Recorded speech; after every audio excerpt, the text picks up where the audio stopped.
In the name of Allah, the most beneficent, the most merciful. I'm a mixed Filipino and Chinese. I had an accident being by myself in the United States, and when first time to have an accident in the United States and you don't know what to do, where to turn to. So I have this friend of mine that told, because I have to make a police report. So when I went to work, I told them I had an accident, and my boss told me like, okay girl, you have to do a police report, you have to do this, you have to do that. So I told them what had happened, and my boss was saying, oh girlie, don't do that, don't say that, because your insurance will go high, and this, and the police will go this, and blah blah blah. And I said, but that's what the truth. And I said, my friend told me like, girlie, you cannot fool the police. You can fool the police, you can fool the judge, you can fool everybody except one person. And I said, who is that person? And then my friend said, it's Allah. And I said, who is Allah? And then, Allah is, God. Oh, why is it Allah? Why not God? And then that's the curiosity came up. And, my friend said his religion is Islam. And I said, what is Islam? And then, started the books and start giving me books and stories and things. And I was so interested in curiosity. But when I was reading the book, I was like, wait a minute. It doesn't seem like any difference with the Catholic. These are like almost the same. But when they gave me the Quran, and I was like, oh my God, I was like, it's so deep. It's just non-comparison. I was like just so amazed, and I was like, oh my God, this is really the truth. And I was like so amazed, and I said to myself, I even prayed, and I said, oh God, I said, I want to take this, the shahada that they were saying, and I know it is the same, it's still you, but I know I came from a very Catholic, background, and I was like, I need to do the shahada.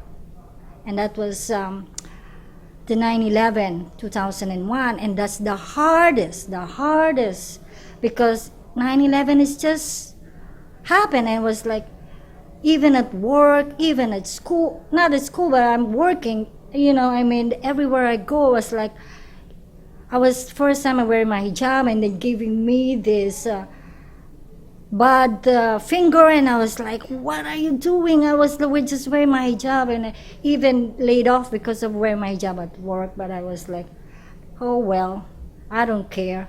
I'm a Muslim. I love it. Although I grew up in the Philippines there is a lot of Muslims in the South, okay? And when I came here in the United States, I became a Muslim. I was so happy, and I said to my mom, I became a Muslim.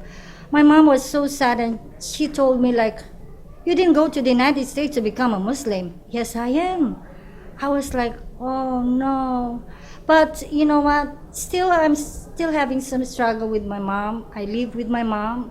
I take care of my mom.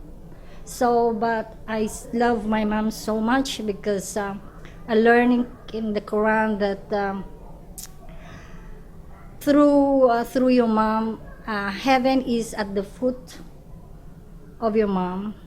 So I think that's the best.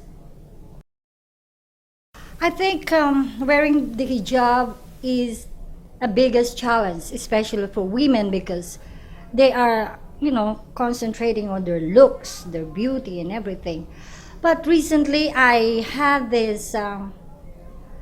I saw a line, and it says here that if being beautiful in the eyes of the Creator means being ugly to the eyes of the created, it's worth it. I'm telling you, it is worth it. It doesn't matter what you look, you like. What is important is what's inside of you. That's the best thing. Because everything will fade. Everybody will go old and die. But, what's inside is the most important thing. And that's gonna last. And that's not gonna fade.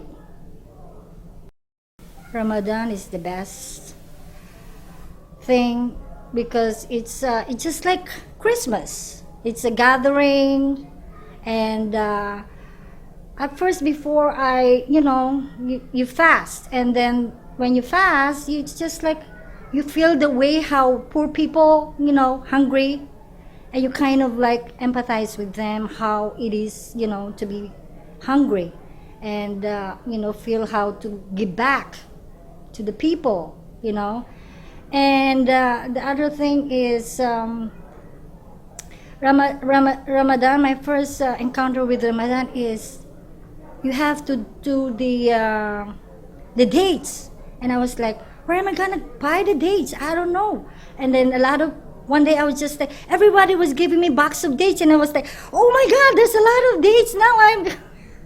I'm just by myself. This is a lot of dates for me to consume, and I was like, oh well, Alhamdulillah, thanks for all those people who was giving me the dates. But something happened that with the fasting. But before I was like working and fasting, and then when I was fasting, it was like I have some co-worker that I go with, with your lunch, and I was, girly, what are you doing? I'm fasting. Oh, okay. Next day, girly, lunchtime, what are you doing? When you go here, I'm fasting.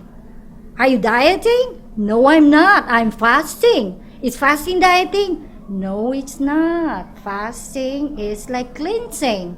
Oh, okay. So, and then what happened is I'm sad now because I kind of not perform really the fasting because I had an aneurysm. So Allah gave me a second life, and they told me that since my aneurysm, I could not really fast, because when I fast, I kind of have a headache. If you had a headache, then it triggers. It's not good for the aneurysm.